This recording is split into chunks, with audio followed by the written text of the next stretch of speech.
Good day, dear viewer. My name is Professor Mem, and I think Battlefield 5 is a great game. So great, in fact, that I want to expand it. I want more of it. And my expertise, my passion in Battlefield games is the firearms. Now, a lot of people who played BFV up until its last update will agree that the game was incomplete. Many people were wanting and expecting the addition of the Soviet faction, the broader Eastern Front, and all the content that would come with that. And personally, there are many guns of that era that I would have liked to see rendered in Battlefield 5's beautiful arsenal with its smooth gunplay. I originally had a different video idea where I pondered what a 5th Special Operations class would look like, but I ended up rolling the ideas from that video into this video since I'm much more the weapons guy than anything else, and want to make fewer videos that are bigger, so if you see a weird amount of emphasis on suppressed, compact, and Special Operations weapons, that's why.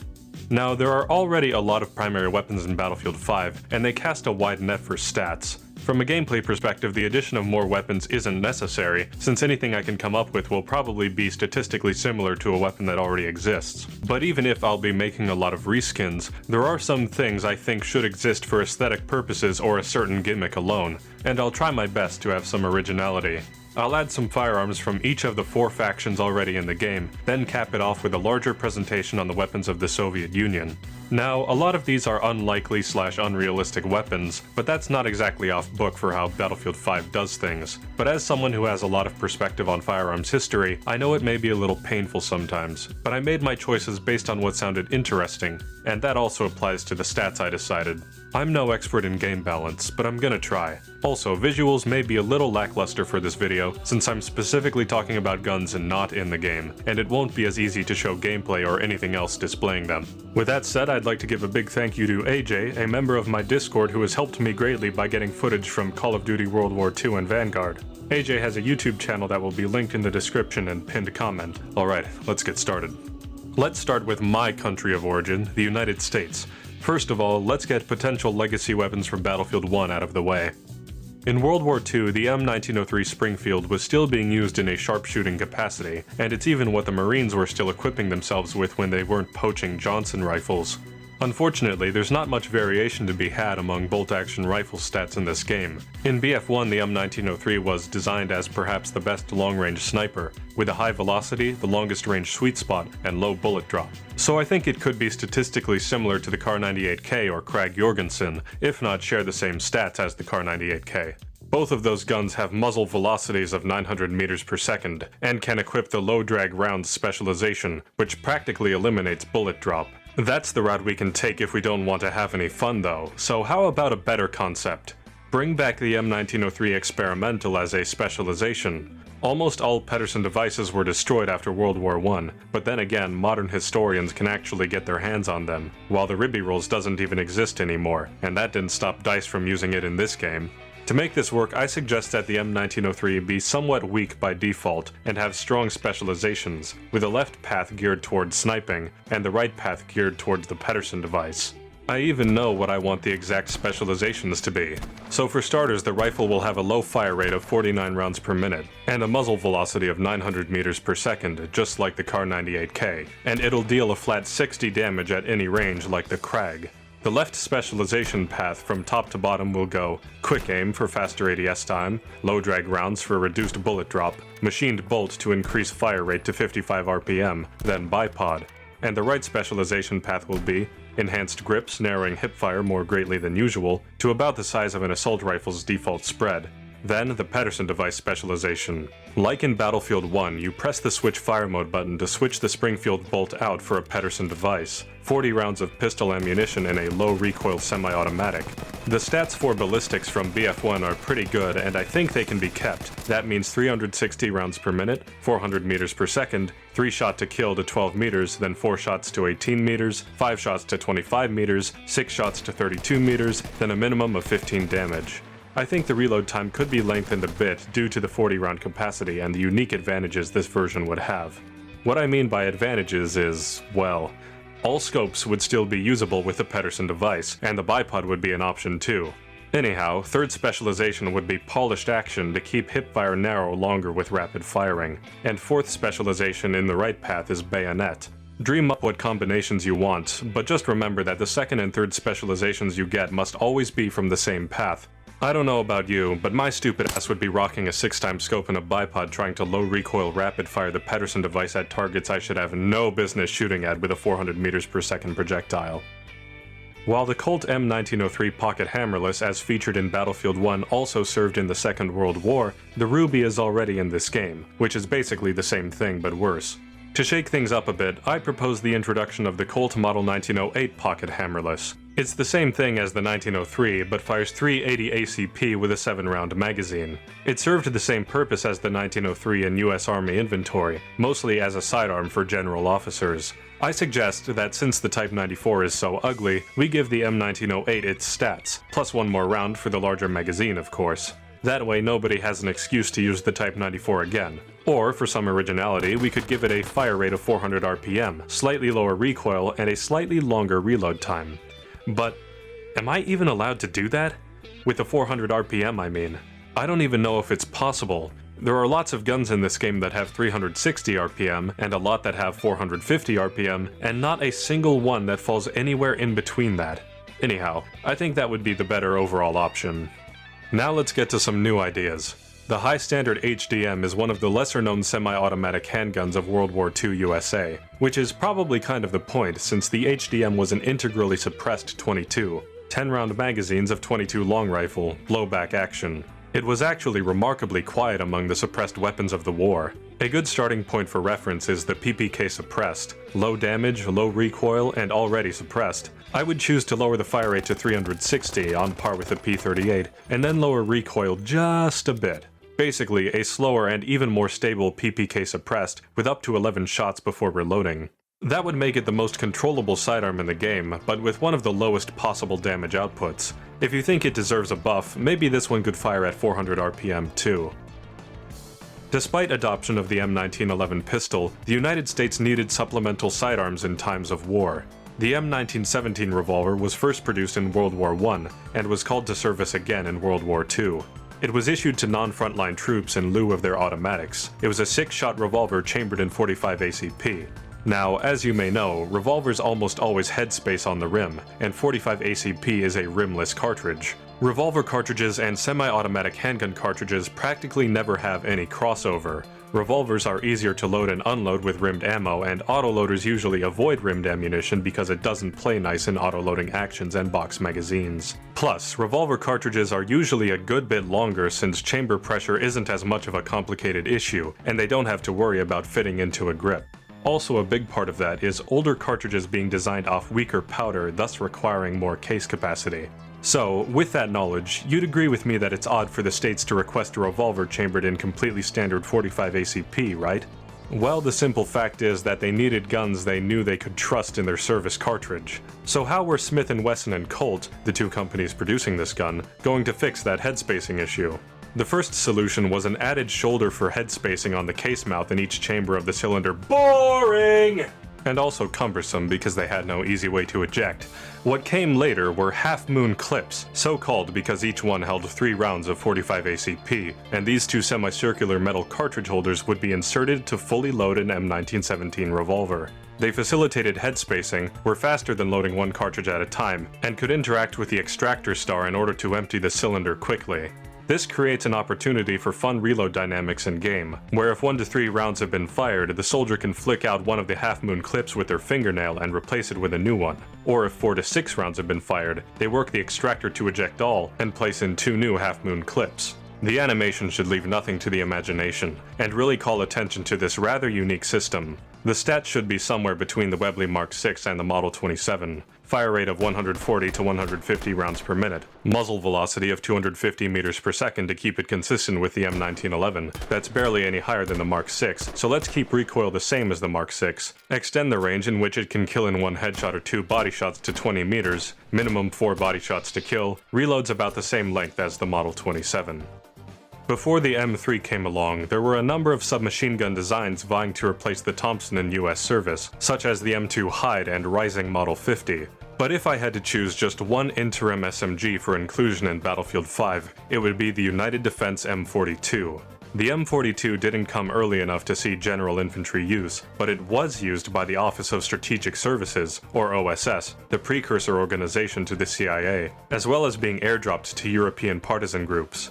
The M42 had a unique gimmick of frequently having its magazines welded together back to back and inverted, acting as an early sort of quote-unquote jungle-style magazine. Despite being modeled off of 20-round Thompson magazines, they actually held 25 rounds of 9x19 Parabellum each, so it'll do typical SMG damage and have single 25-round magazines by default.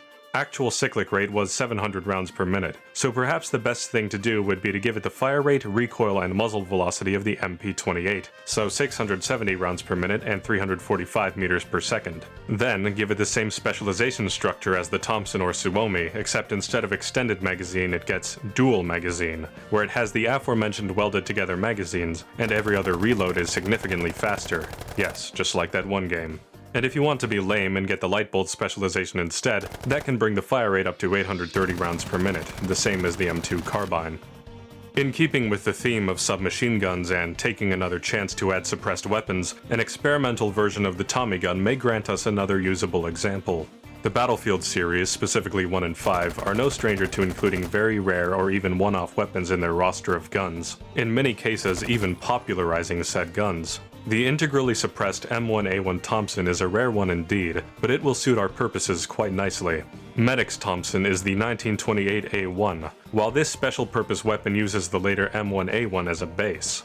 As for visible differences, the sights are simplified, the receiver was changed to have the charging handle on the right side rather than the top, and the magazine well can no longer accommodate drum magazines. Around the time that the M1A1 started being produced though, 30-round Thompson stick mags were commonplace, so if we want to plan for at least one specialization, it can start with a capacity of 20 and be upgraded to 30.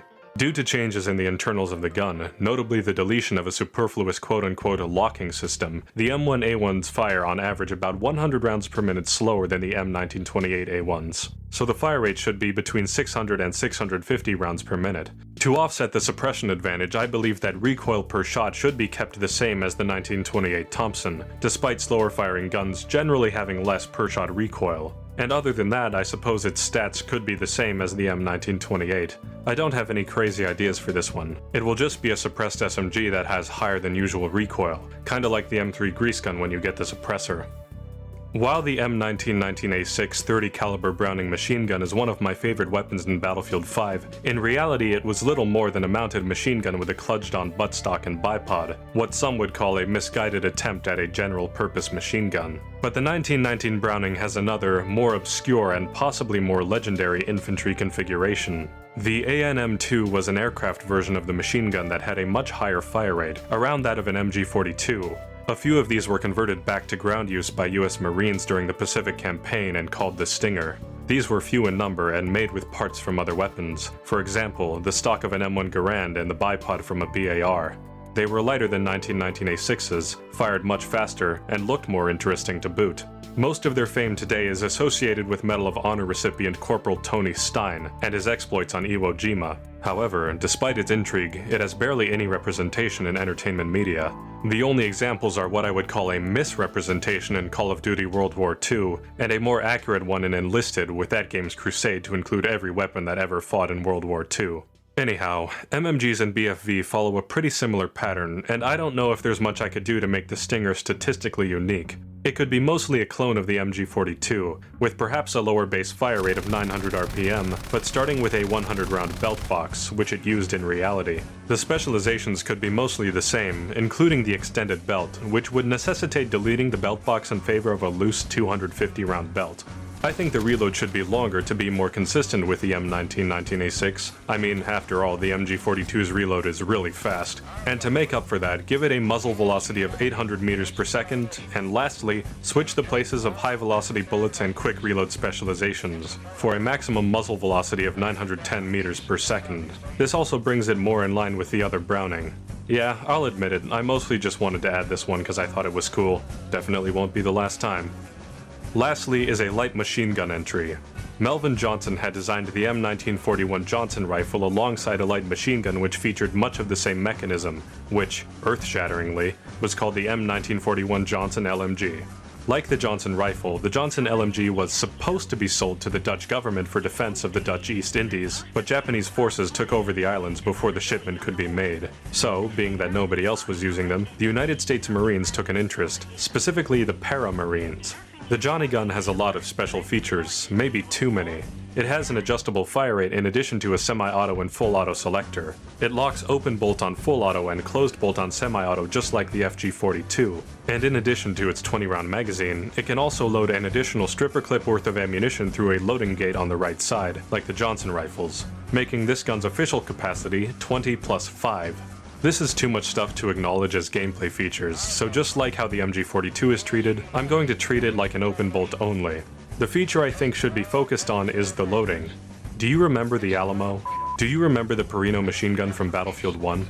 The Perino fed from a hopper of up to 6 20-round feed strips which worked their way through the action until all 20 rounds were spent, and the strip dropped off to the right side. Because of this, it had an odd reload mechanic. It reloaded 2 different ways depending on how much ammunition you had spent. If anywhere from 0 to 100 rounds remained, the magazine was topped up by multiples of 20 up to 120 rounds, but it could be as low as 101 rounds.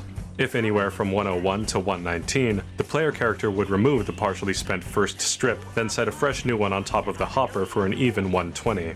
This meant that very often, to get a full reload, players would press the reload button once to put strips in the hopper, and then press reload a second time to top up. Knowing that it can be done, I suggest something similar for the Johnson. The gun starts with 25 rounds. If they reload with 20 to 24 rounds remaining, then up to 5 cartridges are loaded through the loading gate.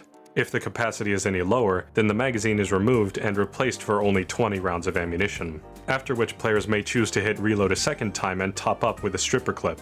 Maybe that's being a little too extra for such a low capacity, but I think it would be cool. Anyhow, lots of guns have adjustable fire rates. Some are easier to operate than others, but very few are as simple as the bar's adjuster switch. But I thought it was notable that numbers I've seen for the Johnson's fire rate range from 200 to 900 rounds per minute. Hey, wait a minute. I see an opportunity to make another one of my favorite kind of weapon.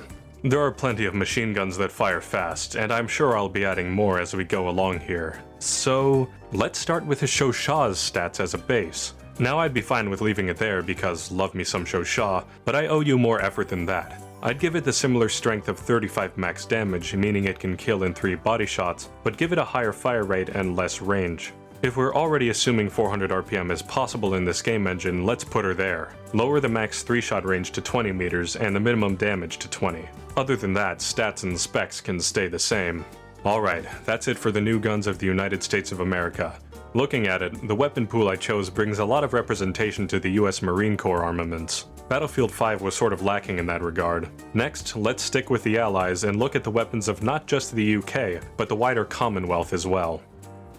The only thing I can think of for a legacy firearm from Battlefield 1 is the Martini Henry. Now, I know that sounds ridiculous. I mean, the Martini Henry was pushing it even in Battlefield 1. But the Mark IV Martini Henry rifle was used by the Australian Volunteer Defence Force during World War II. I know that's practically cheating since the Volunteer Defence Force literally used ball and cap revolvers, but what else was I supposed to do? There are already 4 Lee Enfields in the game. Though, for an alternative, we could have a, statistically at least, more conventional recon rifle by giving the Martini Henry a Harston magazine device. That's basically an external 5-round magazine that can be mounted on a modified Martini Henry and practically allows it to function as a lever-action repeater. It's difficult to describe exactly how it works, but thankfully Hunt Showdown has a depiction of the very thing I'm talking about. Renowned gunsplainer Jonathan Ferguson also has an entry on it in his What Is This Weapon series on the Royal Armoury's YouTube channel, without which it's doubtful this video or Hunt Showdown would feature it. It could serve as a fairly normal weapon that functions like a bolt-action rifle with a 5+1 capacity. Reloads could consist of topping up the magazine by dropping cartridges in like the Krag, with empty reloads having the player character loading one directly to the chamber before topping up. Or it could work like the Panzerbuchse, where if 0 or 1 rounds remain, the magazine is replaced entirely. Due to the low muzzle velocity of its cartridge and its lever-action nature, I think the stats should be modeled off the No. 4 rifle, with its fast fire rate and low muzzle velocity. Although, even 600 meters per second is fast for black powder, perhaps the velocity can be lowered to 500 in exchange for a stronger close-range damage of 80 like the Gewehr M9530 or the Arasaka. Scopes don't interfere with loading, so it can load faster than the Lee with one mounted, as a trade-off for its lower capacity. Other than that, the main draw of this weapon would be its sheer novelty. Either instead of the Martini Henry rifle, or in addition to it, we could also consider the Greener Police shotgun. This is a shotgun based on a Martini Henry that outwardly varied by having a shorter and wider barrel that terminated in a nose cap. Look, I know this is an odd choice, but there's a pretty small selection of actually interesting World War II shotguns that I can find. Again, post-World War I colonial forces. Clearly substantial power will be needed to offset the single-shot nature of such a weapon. For context, the M30 drilling has a higher pellet count than other shotguns at 48 pellets, but with slightly lower max damage per pellet at 6.3 compared to most others' 7.2. This makes for more damage per blast overall at 302.4 compared to most shotguns' 230.4. It holds this 6.3 max damage per pellet until 9 meters by default, after which it drops off very sharply, so I call 9 meters its lethal range, and the M30's is the longest of all shotguns. Another function of its higher pellet count is that it is pretty much a straight upgrade for damage past the lethal range. We'll have to take it a step further for the Greener, 48 pellets but with the normal 7.2 damage per pellet, for a total 345.6 damage per shot. Additionally, a default lethal range of 10 or 11 meters. I'm sorry to say that this is still less than the minimum ranged but extremely high damage of the Model 37's 358.4, but my problem is that I actually believe in game balance. Or at least I do more than DICE. In order for my proposed specializations to work, there would need to be two completely isolated upgrade paths, no swapping from left to right. The right path would be like the M30 drilling with all of the sweet buckshot upgrades. Heavy load, internal choke, and penetrating shot, but with a reload speed specialization in there too that would make firing just a bit faster. And the left specialization path would be a suite of slug-related upgrades. Slugs, then enhanced grip for hipfire like the Shogun, solid slug for high headshot damage, and a new specialization that would be the slug equivalent of heavy load, making the 100 max damage range a few meters longer than the default 10. This would definitely turn into one of my meme weapons of choice. The Webley self-loading pistol, while looking and probably being quite uncomfortable ergonomically, was a handgun in use by the UK from before World War I until 1942, specifically in small numbers with the Royal Navy. It had a 7-round magazine and fired the 455 Webley auto cartridge, a cartridge distinct from the slow 455 Webley used in revolvers.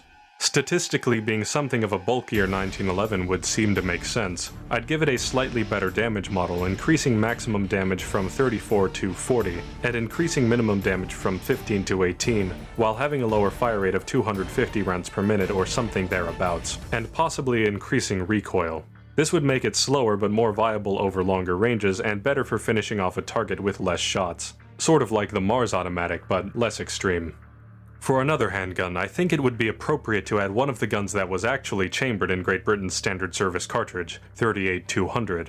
Perhaps the Smith & Wesson Victory model given through the Lend-Lease program. But that handgun is quite similar to the Model 27 already in game, and not to mention the M1917 revolver from earlier.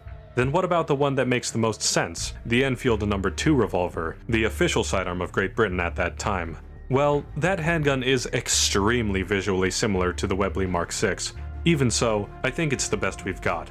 If we go with the Enfield No. 2 Mark I Star version, the things that will distinguish it other than the size are the narrower wooden grips and the spurless hammer. The whole intention was to scale down the size and power of the Mark VI, so the stats should probably reflect that.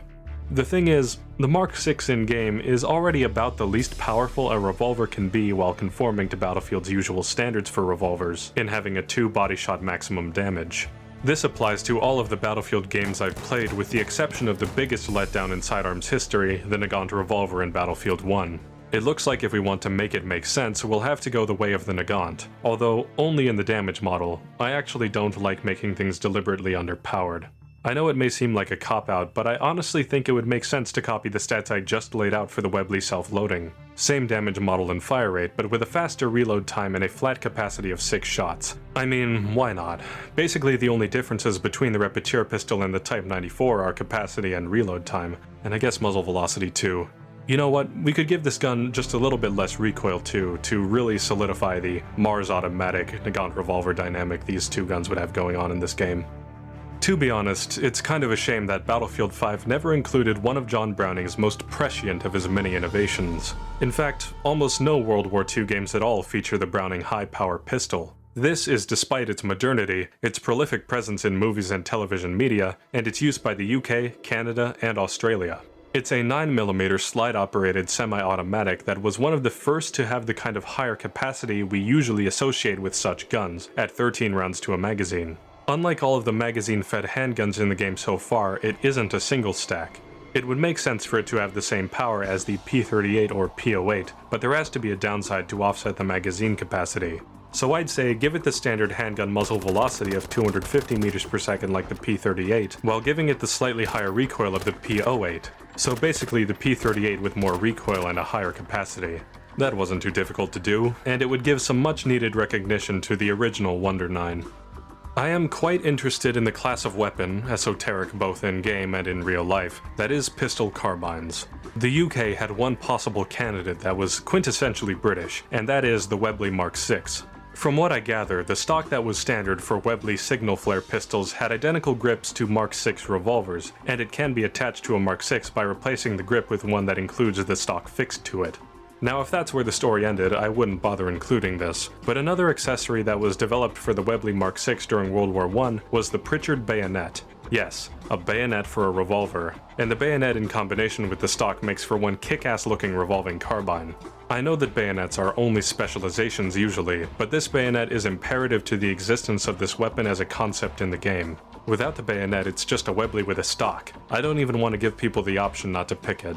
So, in making the Webley a primary weapon, we're doing more than just giving it a bayonet.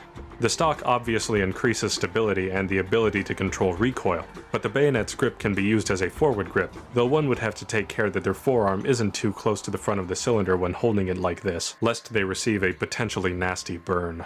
Can we just ignore that possibility for now? No? I guess it can be gripped with both hands rearward, but that looks more awkward. So recoil can sensibly be reduced, which is good because the Webley sidearm's recoil is very high. I'd say that putting it a bit lower than the RSC's recoil would make sense, and you'll see why I'm making that comparison in a moment here.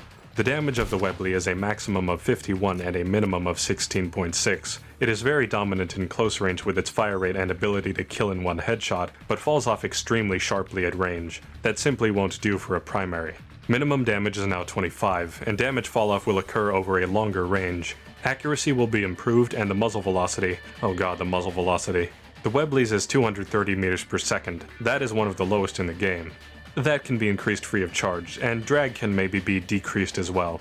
The pistol carbine sights would suffice, although maybe using the 2x buckhorn rather than the 2x scope would be neat. The reload time and fire rate can be kept the same. So in the end, this gun is kind of a mix between a self-loading rifle like the RSC and the Medic's Commando carbine. It's got a low capacity but high fire rate and high damage, even able to kill in one headshot.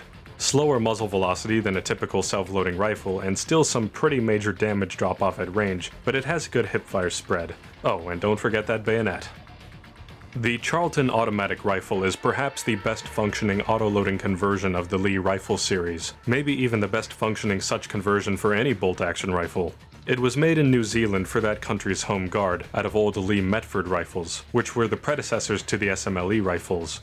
While the island nation was never invaded, the Charlton did perform admirably in testing, and has seen pop culture success in other World War II video games. Besides, it's just so interesting to look at.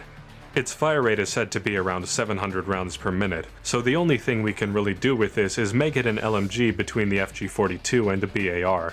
Statistically, these two are very similar, with the same damage, muzzle velocity, and vertical recoil. Basically, the only differences besides fire rate are horizontal recoil, specializations, and the fact that the BAR has a variable fire rate. So if we put the Charlton's fire rate at 700, it should have a horizontal recoil between the FG and BAR. Give it a typical spread of specializations, except we'll have the Charlton start with a 20-round Lee Enfield trench magazine, with the option for an extended magazine which will switch it out for a 30-round modified Bren magazine. Not that big of a deal, but that would make this the only high ROF LMG with a magazine larger than 20 rounds. So far. In the nearby Commonwealth Dominion of Australia, there was another domestic machine gun project, though it was a submachine gun and did see combat in World War II and beyond. The Owen gun, often being touted as a favorable alternative to the Sten gun, had a top-mounted magazine and a fire rate around 700 rounds per minute.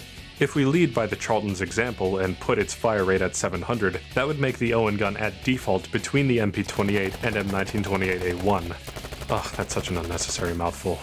Will anyone object if I just call it the Thompson? Unlike the other SMGs in its RPM range, it wouldn't have an extended magazine specialization, since the Owen always had a 32-round magazine.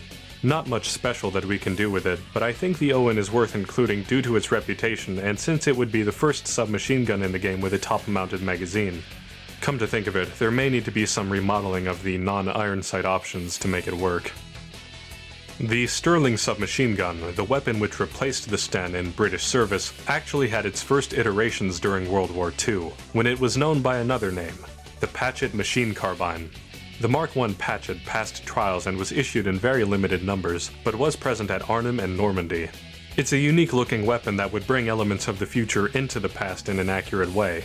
While Sterlings are mostly known to have curved magazines, the Mark I and other early Patchett submachine guns had straight magazines, supposedly from Sten and Lanchester submachine guns. This means, excitingly, that magazines can be 32 rounds to start with a specialization to get a 50-round magazine. The fire rate of the Patchett is said to be 550 to 600 rounds per minute. Currently, the MAB-38 is the only SMG with a 600 RPM fire rate, while the previous 3 tiers of RPM each have 2 SMGs to their name. To continue the trend and avoid overcrowding in the sub-600 RPM camp, I think it's reasonable to match the Patchett's fire rate to the MAB-38's. The only other change I can think of right now is that since the ammunition capacity is higher, that nerfing the effectiveness of the high-velocity bullets specialization would be a worthy trade, bringing it down from 560 to somewhere in the 400s like the default Sten, MP40 or Well gun. As an appreciator of the way Battlefield 5 does suppressed guns, one that might have easily been added by now is the Sten Mark VI. The Sten has been in the game since release, but it never received a suppressor specialization. That's probably a result of the fact that BFV didn't even start implementing suppressors into multiplayer until well after the game had been released. Moreover, it would make sense to have the Sten Mark VI be distinct from the Sten already in-game, since just like with the Tommy gun, the suppressor isn't the only thing that separates this gun from the Sten already in the game, which is a Sten Mark II. There were suppressed Sten Mark IIs, but why keep things the same when you can shake it up? The Mark VI had an integrated suppressor, a wooden pistol grip, and a wooden stock. While it is very tempting to give this gun the same stats as the Sten, but with the suppressed weapon bonus of giving no directional hit indicator when shooting the enemy, I know there has to be some trade-off for that buff. One possible solution would be to reduce the damage of the rounds to be similar to that of the Type 100, while having a slightly less recoil as well. This would make for possibly the easiest to control automatic weapon in the game, and it would have the suppressor bonus, but 540 rounds per minute with such low damage would make its optimal time to kill one of the slowest period. However, the suppressed Stens were known to overheat very easily. We could, instead of altering its stats, add an overheating feature to this weapon, or the gun could be made semi-automatic only. There were Sten Mark VI's modified to fire in semi-auto only because of a very real overheating problem. This one would be the biggest change. In this case, the fire rate should be between 400 to 450 rounds per minute. Recoil could be slightly increased, and damage should be altered. If you ask me, a damage profile with less falloff would be what I would pick for the Sten Mark VI in this form. It would have the same base maximum damage, but higher minimum damage, and the package as a whole would be for precise, high-volume semi-automatic fire at short to medium or maybe even long ranges. It would be like the M3 Infrared, but with a bit less damage, lower muzzle velocity, and without a bipod, though boasting less base recoil, normal sight options, and more ammunition per magazine. Oh yeah, speaking of sights, if I could, I would choose assault rifle sight options for the Sten Mark VI. That means 1x reflex sight, 1.5x irons, 2x aperture sight, and of course, a 3x medium scope. It's a bit heretical, but it's for the gameplay. For specific specializations, the overheating variant could do with an improved cooling one, and high-velocity bullets might be fun for all variants, maybe even low-drag rounds for the semi-automatic one, but that may be a little too much. I also believe that 50-round magazines should be available.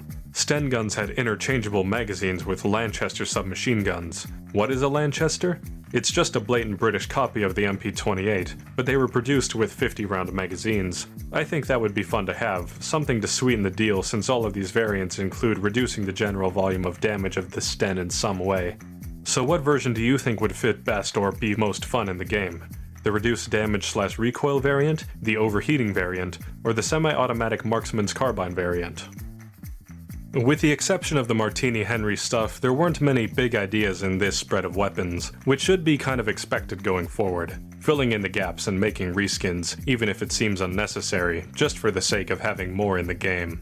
Switching sides to focus on Germany, I can call attention to more designs of this prestigious firearms designing country, but also include more international firearms, since in this conflict Germany appropriated or straight up incorporated many foreign small arms to meet their incredible need.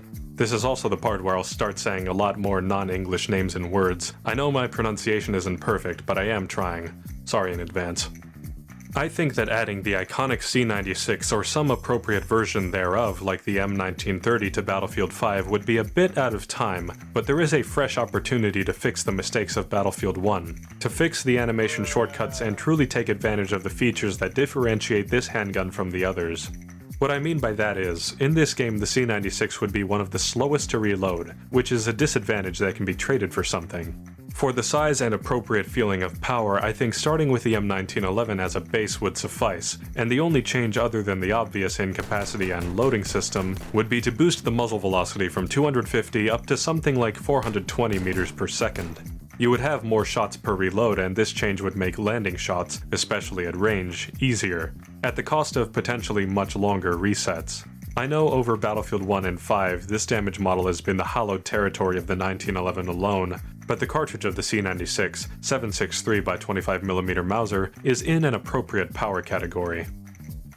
Continuing along a similar line, I'm having a tough time deciding whether or not the M712 Schnellfeuer should be on this list.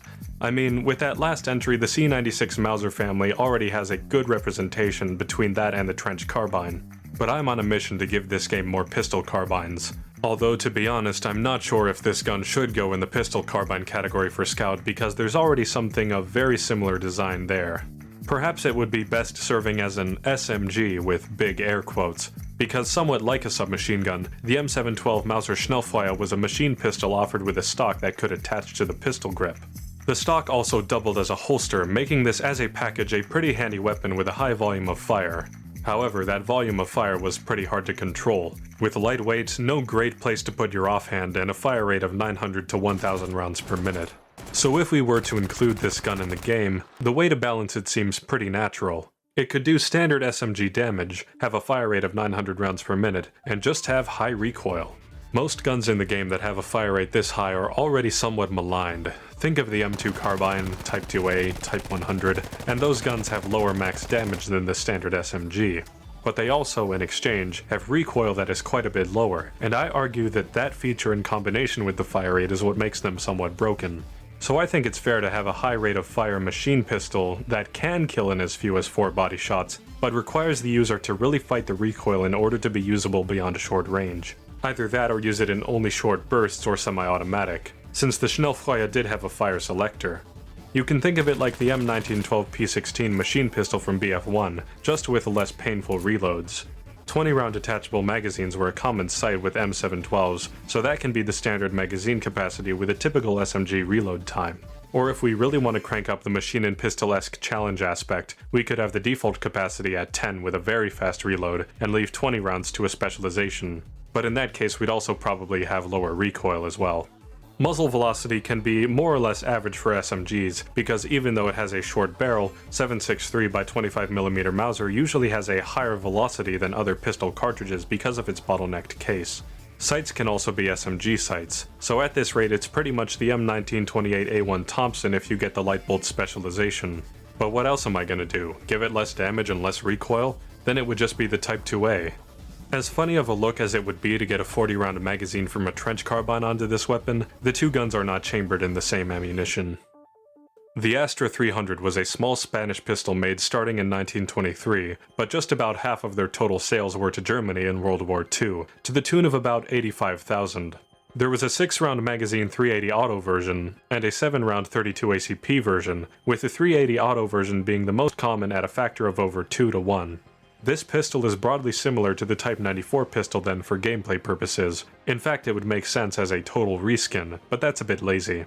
The Astra uses a heel magazine release, which means realistically the reload would be slower than the blisteringly fast Type 94 reload, and be more like the P38's reload. Then to balance that out, I'd make the recoil just barely lighter. Again, this is mostly just going to serve as a reskin for diversity and adding a unique looking handgun to the game. The oft-repeated myth of the STG-44's correlation to the AK-47 asserts that the first mass-production assault rifle had much more of an effect on firearms design history than just the concept. But there was another German assault rifle of this period that truly did lead to a firearms design juggernaut. Heckler & Koch's roller-delayed blowback family of firearms is perhaps their most iconic, with guns like the MP5, HK-33, and PSG-1 all tracing back to the G3, which itself is an evolution of the roller-delayed Mauser Gerät 06H. While this rifle almost certainly never reached the point of being assembled while in German hands, it was right there, with parts made and everything. While it was clearly made to imitate the form factor of the STG-44, it is an entirely different rifle that just uses the same cartridge. The Gerät's fire rate is 450 rounds per minute, just like the grease gun. In addition to actually being able to add a gun for the assault class, and an assault rifle at that, which is something that has been hard to do so far, this gives me a chance to add an M3 grease gun equivalent to assault, which is a chance I will take. I actually think it would be fair to use the grease gun's damage model, with the only differences being the ones you would see between an assault rifle and SMG of the same fire rate, including raising minimum damage up to 15, as that's in line with the rest of the assault rifles and is conducive to better long-range combat, which makes sense. Obviously it will have the wider assault rifle hipfire. I'll give it the much better muzzle velocity of 620 meters per second like the STG-44, then give it just a bit more recoil.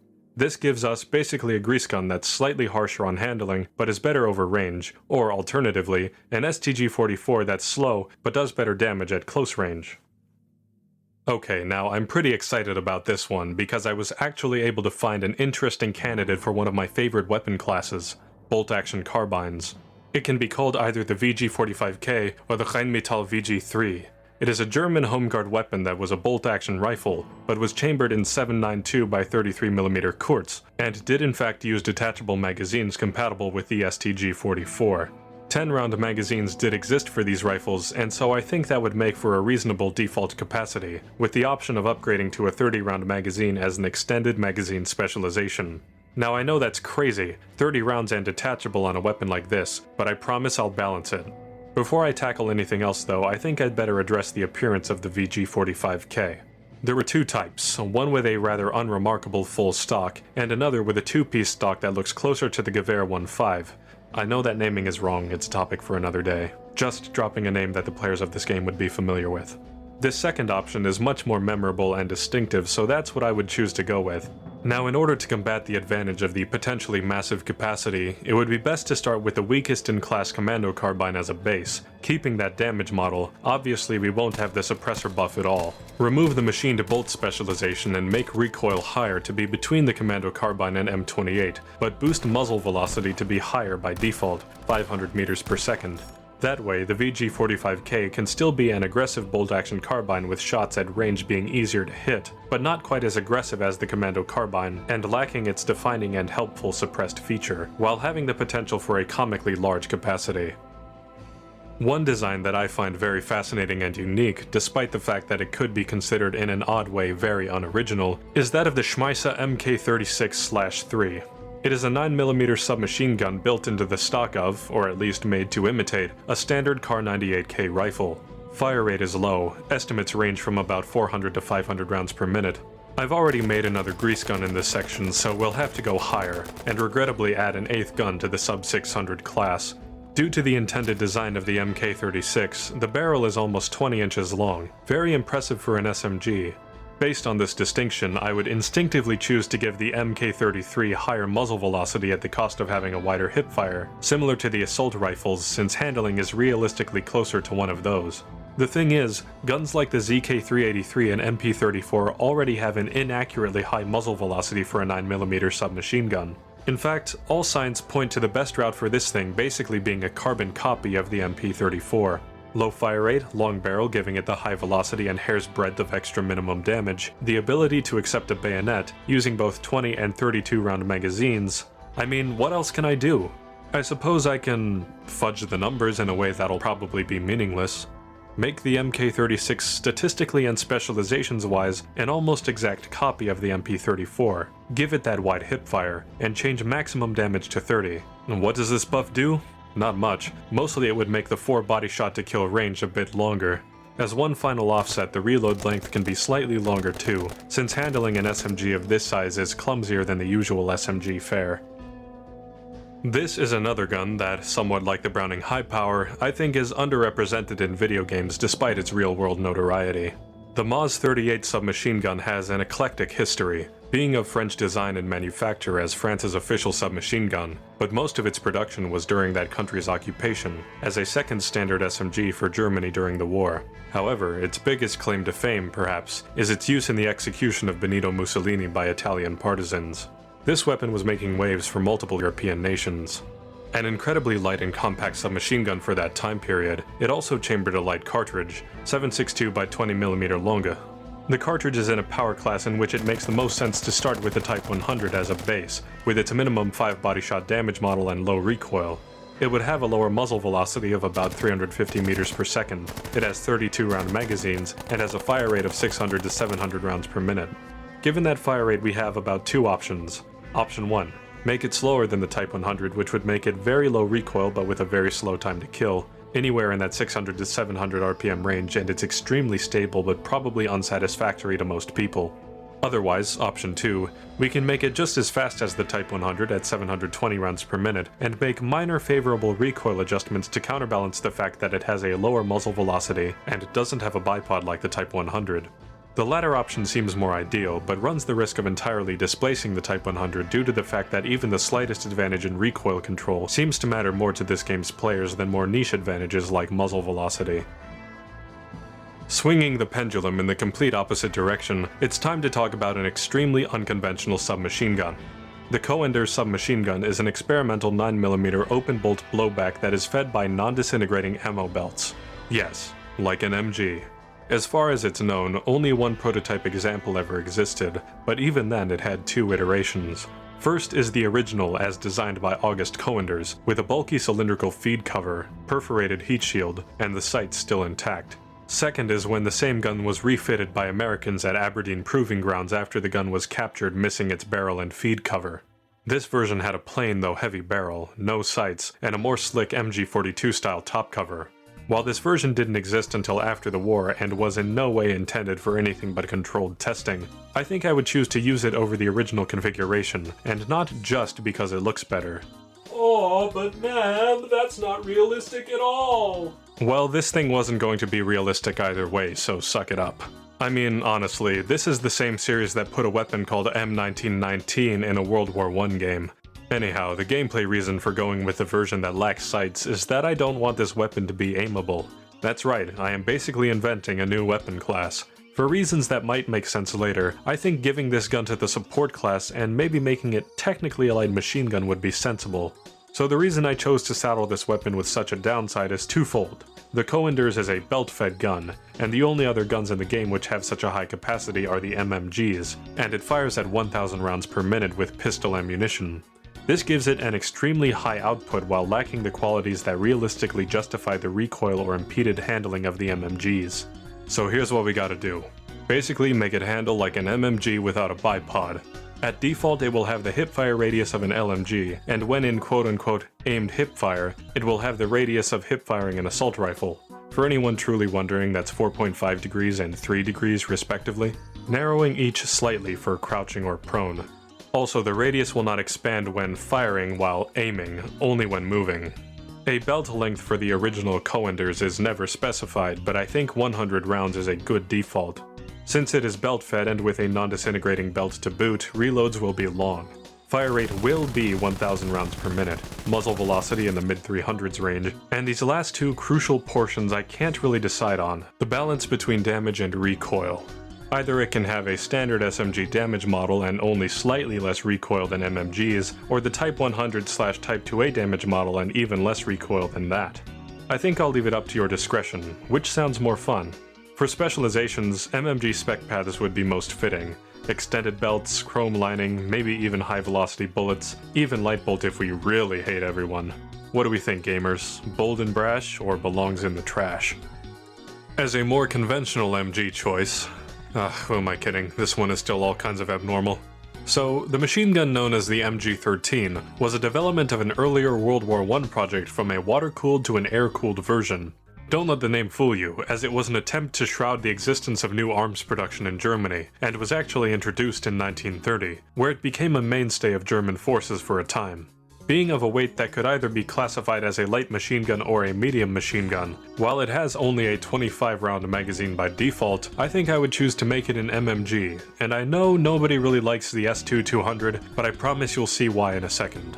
Its fire rate is in the 500 to 600 RPM range, another bad sign I'm sure, so the fire rate should either be set to 600 RPM to match the M1919A6, or as low as 540 RPM, which would match the Lewis gun but be the new lowest in class for MMGs. And on top of all this stuff you probably already don't like the sound of, I would give it the Madsen MG's damage profile, and if you don't know, that means a lower maximum damage of 22 but a higher minimum damage of 18.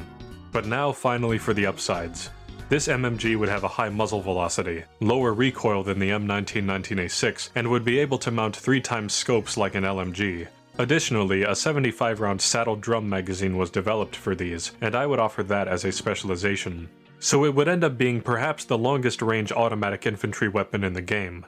If, however, this sounds awful to you, then maybe I could make it an LMG instead, having a lot of the same stats but being more closely based on the Madsen. Still faster firing than the Madsen, but with a tiny bit more recoil, more of a normal muzzle velocity, and the 75-round magazine reload being significantly longer. For a unique and relevant bolt-action rifle to add to the game, I think we should delve into more of Germany's last-ditch weapons. I mean, let's be honest, they're a very real part of Germany's history and even their small arms identity for this time period, being the foremost nation I can think of in this conflict that employed such weaponry.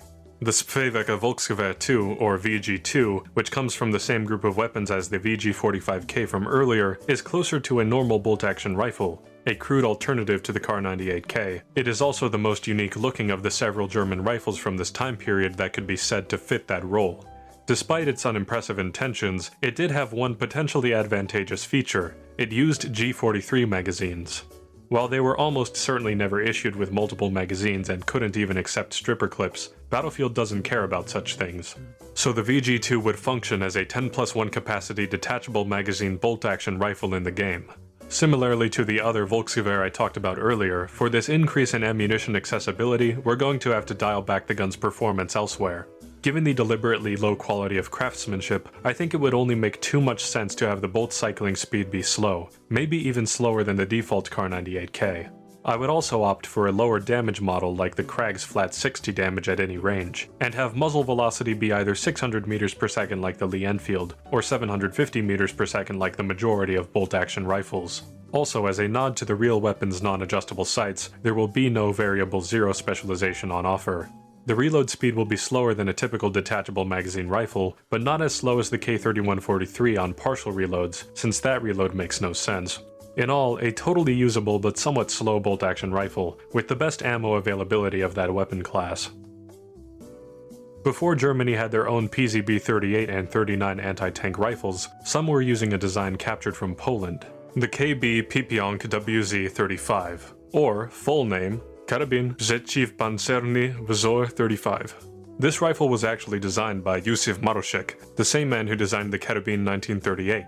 It was a bolt-action design, taking on a form more like a standard infantry rifle. It's lighter than the other AT rifles in the game, but has a longer barrel than either of them. It feeds from a 4-round detachable box magazine, so it would have a 4+1 capacity, and it fired a round that, like the Panzerbuchse, was a standard 8mm Mauser with an enlarged case for much more power, using extreme high velocity to defeat armor rather than mass.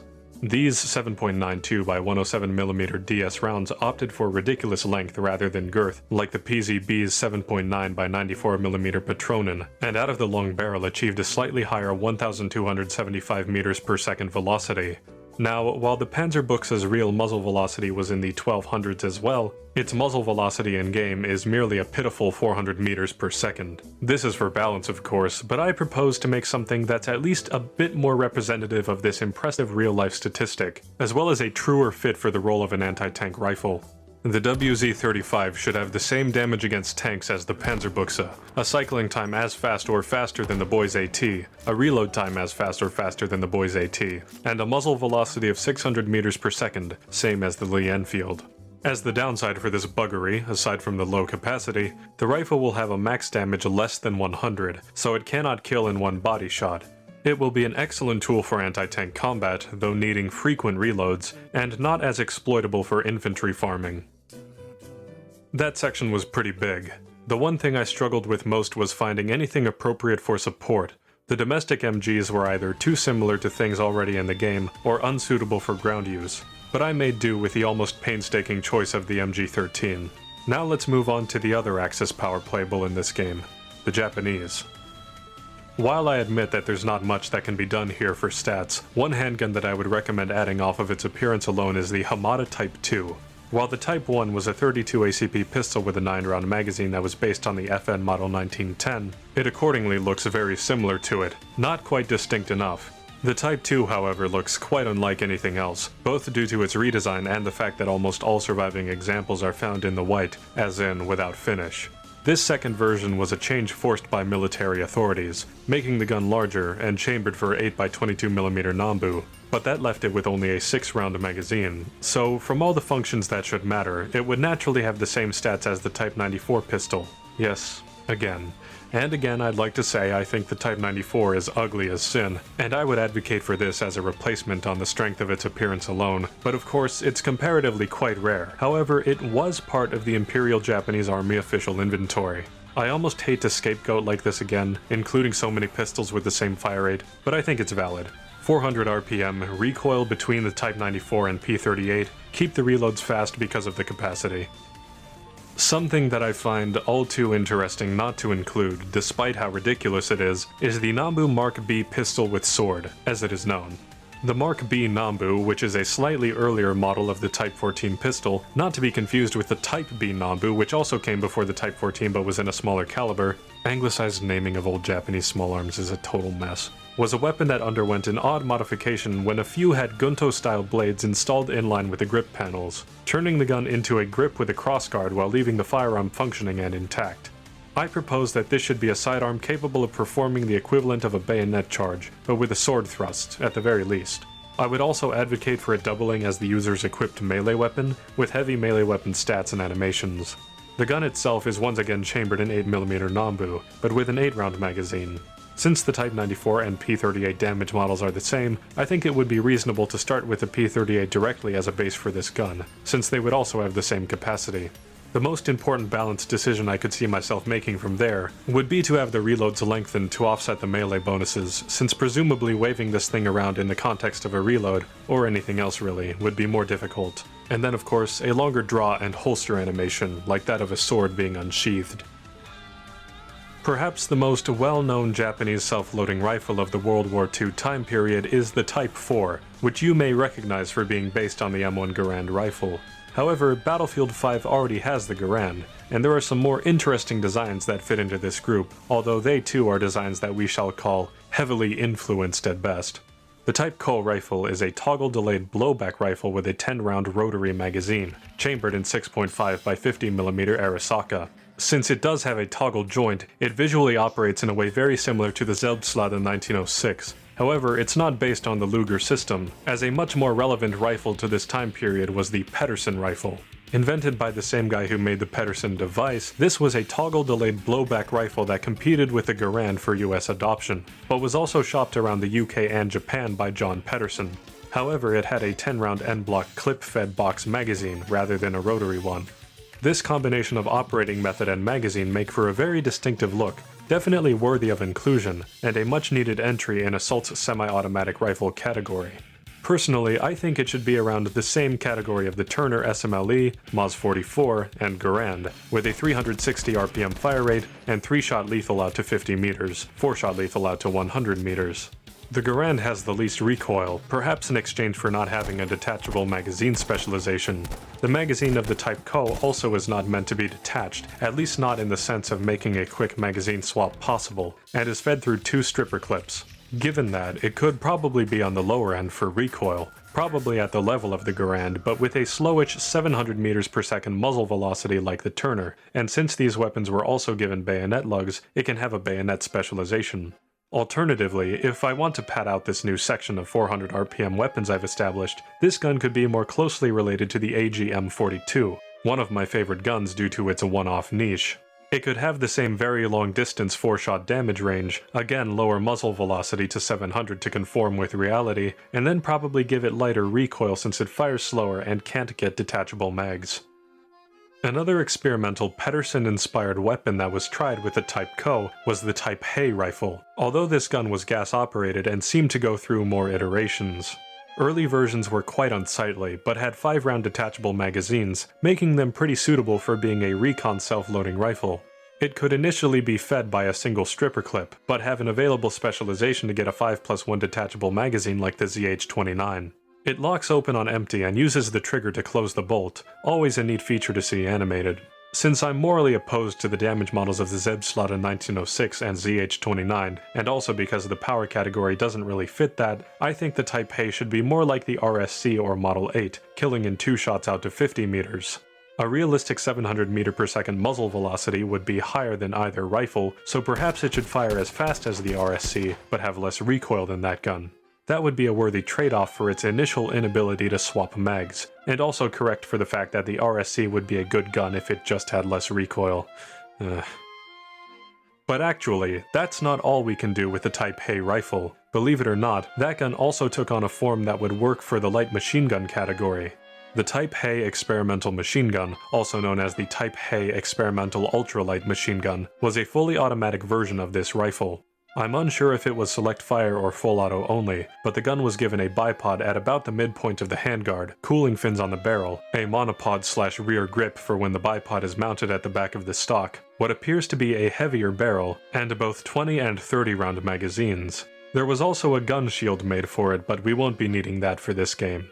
Other than that, it is quite hard to find any information about this gun. It seems likely that it was not suitable for its role, with excessive recoil being a given reason, which may speak to its fire rate, but also, at any given fire rate, it's a light gun firing a heavy cartridge in full auto. Think M14. So far the BAR's 720 rounds per minute is the highest for LMGs, but I think a fire rate of 770 rounds per minute, as is found on the M1922 MG and M1907 SF, could be appropriate for this gun. That would mean even more recoil than the BAR, even if just by a little bit. If we keep the muzzle velocity consistent, again 700 meters per second if you somehow forgot, that would be slightly lower than any other LMG. Not only would it be the fastest firing LMG, but it, like the Charlton, would be a fast firing LMG that starts with a 20 round magazine like the others, but unlike them, can get a specialization to upgrade it to 30. As something of a callback to Battlefield 1, an evolution of the Type 38 Arisaka rifle that was still being produced and used by Japan during World War II was the Arisaka Type 44 carbine. This was mostly just a carbine version of the Type 38 with an underfolding bayonet. Since this gun is a carbine and was chambered in 6.5 by 50mm semi-rimmed Arisaka, which is a lighter cartridge than many other service rounds, including the cartridge used in the Type 99, I think it would only be appropriate to make this a bolt-action carbine, but close to bridging the gap between that weapon class and bolt-action rifles. Since it only has a 5-round capacity fed by stripper clip, it would have the least loaded ammo of the bolt-action carbines, and somewhat slow reloads, which can be compensated for by giving it a faster projectile. As even the Jungle carbine has a default muzzle velocity of 500 meters per second, the Type 44s can be 600. Otherwise, I think it would be sensible to keep it fairly similar to the Jungle carbine, as a slower but hard-hitting weapon. Perhaps if we want to make it an even further extreme, it could instead have a muzzle velocity of 700 meters per second, on par with the real gun and faster than the Lee Enfield bolt-action rifle, and a slower fire rate, say 75 rounds per minute by default, but keep the damage the same. That way, it would be a good bit easier to land hits with than other carbines, but a bit slower and with only a 5-round capacity. Of course, there would be the option to increase fire rate with machined bolt, as with every BAC, but also a specialization to deploy the bayonet, making it the only bolt-action carbine able to use one. Something you may not be aware of regarding the infamous Type 2A of Battlefield 5 is just how inaccurate it is, and I'm not just talking about its in-game performance here. Not only is it incorrectly named and depicted as closed bolt when it's actually open bolt, but it has a fire rate either just over 1000 RPM or 1200 RPM with upgrades, when in reality its fire rate is actually in the 500s. It's quite ironic really, as there is another experimental Japanese submachine gun that would fit that bill more accurately. A weapon whose true name is lost, but is known as the Tokyo Arsenal Model 1927. While it seemed unfit for military service, it's a compelling design that's surprisingly congruent with the stats of the Type 2A, with a fire rate reported to be 1200 rounds per minute, similarly chambered in 8mm Nambu, and with the same magazine capacities even, with a 30-round conventional stick magazine, or the more recognizable drum, which actually utilized the Hotchkiss machine gun feed system. So if you recall the Benet Merci from Battlefield 1, it worked like that, but with curved pistol caliber feed strips spooled up in a drum for a capacity of 50 rounds. Now whether this was a whole 50-round metal feed tape, or linked strips of perhaps 10 rounds each, I'm not sure, but it would be an interesting visual as it fed from right to left, with the tape or strips popping out when depleted. It's likely that reloads of the 50-round drum would have to be longer than the Type 2A's to be realistic, but otherwise this could believably be a perfect reskin. I mean, if I had my way completely, the Type 2A would, well, first of all be given its proper name, but also be changed to have a lower fire rate, with this gun replacing it. However, I can also work around it. It could be made as a middle ground between the Type 100 and Type 2A, as so far those are the only two guns already in the game with this reduced damage / reduced recoil model, and give it a fire rate of 830 to 900 rounds per minute. Sorry there were so few entries for the Japanese weapons, but I had a bit of a hard time finding anything compelling for my purposes. As much as it would do justice to the faction to add the Type 99 or 96 light machine guns, they're far too Bren-like. But now, it's time to get onto the thing that all of us have been holding our breath for since June 2020, the perspective of a Soviet faction, and most importantly to me, what weapons would come with that. The LAD machine gun is a weapon that should already be in the game. This is a very interesting gun. At just under 17 pounds fully loaded, it's a superbly light machine gun fed from a belt box that fired 7.62 by 25mm Tokarev, the cartridge of the Tokarev pistol and many Soviet bloc submachine guns, including the PPSH-41. In this way, it's either a heavy submachine gun or a small caliber belt-fed MG, however you want to look at it. This strange and lovely contraption was already finished, given stats, animated and everything. It was supposed to be introduced for a cancelled 5v5 competitive mode in Battlefield 5, no doubt attempting to jockey popular shooters like they tried with Firestorm and Hazard Zone. Since that mode never materialized, many of its in-development assets were scrapped, but really something like this could have just as well been given over to the existing game's roster. I don't know what DICE's stats were, or just quite where to put it, with LMGs or SMGs, but I can make some stats of my own. It would have the weaker SMG damage and slower muzzle velocity, while having the wide hipfire of LMGs. It would have a deployable bipod, LMG ADS times, a 150-round capacity with a slow reload, being that this is a top-cover machine gun with a belt feed, and according to online sources, a 600 RPM fire rate. Due to its weight and the downside of its hipfire, the LAD should have less recoil than the MAB-38, the SMG with equivalent fire rate. It would also overheat at a slower rate than MMGs, since it's pushing a much less intense round. While it would have both poor ranged damage and bad hipfire, it would have great sustained fire capabilities, especially with excellent controllability. It would be nice if it got LMG sight options despite its cartridge. Okay, just wanted to get that out of the way since it's the most obvious based on what's already in the files. Now, the gun that's most obvious based on the faction would have to be the Mosin Nagant. By World War II, the versions most appropriate to see in use would be the M1890-130, which was the standard long-barreled rifle, and the M38 carbine. Whichever is chosen, it would be hard to make this gun anything other than a bog-standard bolt-action rifle statistically. It's got a 5-round clip-fed magazine, a ballistically very standard cartridge. I mean, it seems most sensible to give it a 750 meters per second muzzle velocity, fire rate between 54 and 64 rounds per minute. Damage could be any of the given models already in the game. The only real purpose would just be to have the gun there, and finally get some new optics too, with a PU scope at least. Moving from the most obvious gun to the second most obvious gun, you can't have a Soviet faction without the PPSH-41. I know it's supposed to be pronounced Papasha, but please let me retain what little dignity I have left. Right off the bat, you can probably tell that balancing this weapon is going to be a challenge. It is notorious for having an extremely high fire rate, and also fires 7.62 by 25mm Tokarev, which is quite the powerful pistol cartridge, and which I've already established as fitting for a normal SMG damage model, as in the LAD machine gun. It really wouldn't be appropriate to make it a Type 2A/Tokyo Arsenal Model 1927 situation, even if that would make the most sense balancing-wise. With fire rates reported to be typically about 900 to 1000 rounds per minute, we're talking about using the Suomi KP31 with light bolt as a base. That's 981 rounds per minute, and yeah, it's got a lot of recoil, but it's also locked out of having any more than 20 rounds in the magazine, while the PPSH has a stick magazine of 35 rounds, and a 71-round drum magazine so iconic that people would riot if it weren't a specialization. Well, if I want to keep both of those things, I gotta introduce some consequences.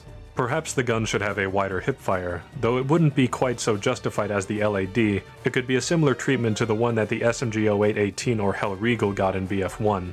Given that, it could have the hipfire radius of the assault rifles in this game, making hipfire use much more shotgun-like. The PPSH-41 had either incredibly little or incredibly predictable muzzle rise due to a built-in compensator and very smooth firing rhythm, so I think the gun's side-to-side recoil should be exacerbated compared to the Suomi, kind of like a high rate of fire version of the Well gun, which has a very different vertical to horizontal recoil ratio than any other submachine gun. This would make the gun a bit unpredictable when firing no matter what, but it would still be one of the highest damage volume weapons at close range. Despite its wooden furniture, the PPSH-41 was the kind of cheap SMG that arose from demand that we usually see in the form factor of stuff like the Sten and Grease gun. It's so prolific because so many were able to be made. When the Soviets needed to go even cheaper, they got the PPS-43. While this Sudaev looks like a stripped-down version of the preceding Spagan, that's all external. While this gun could accept similar-looking 35-round magazines, they were not interchangeable, and the PPS never had a drum.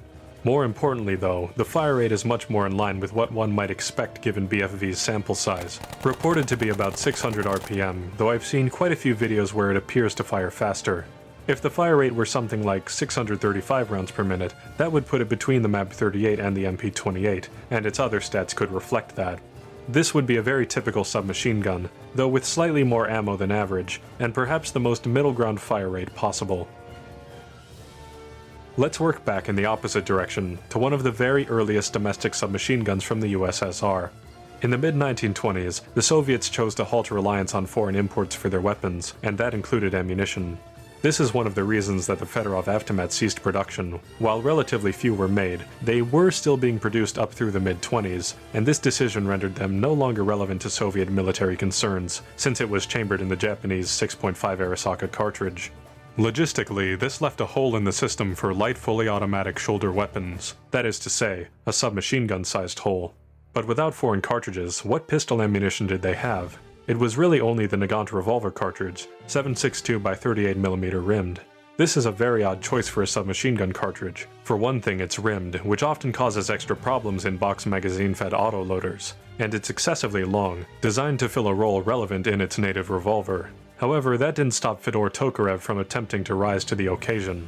The Tokarev Model 1927, also known as the Tokarev PPT or PPT-27 to conform to later submachine gun naming standards, was a very carbine-like submachine gun, mostly wood and with a 13-inch barrel. Its scant use of metal mass meant that the bolt was small, making for a fire rate purportedly 1100 to 1200 rounds per minute, with a magazine of 21 rounds. I'm sure you can see problems. While this submachine gun was ultimately a failure, Fedor Tokarev went on to great success with the TT-33 pistol and SVT-40, which will be covered a little later on in this video. Again, history doesn't leave me a lot of options when it comes to balance. I'm left with the option of again making this gun basically the KP-31 with light bolt, or perhaps something more risky. 7.62 by 38 rimmed is a weaker cartridge than its size would let on. Perhaps this gun can have the weaker damage model as well. Firing from about 980 to 1200 rounds per minute, it should be a bit more controllable than the Type 2A, basically the most controllable gun with such a high fire rate, in exchange for its low magazine size, 21+1. It would basically be like the Automatico from BF1, but firing faster and with a smaller capacity. The weapon would be very risk-reward heavy. Time for our last pistol carbine edition, and this is one that I'm sure I would enjoy using quite a bit. An M1895 Nagant carbine looking something like this. Now, the Nagant revolver on its own is a pretty old weapon. Most would consider it obsolete by 1945 standards, but they were used in World War II by Soviet operatives in certain situations. We'll get to that in a moment.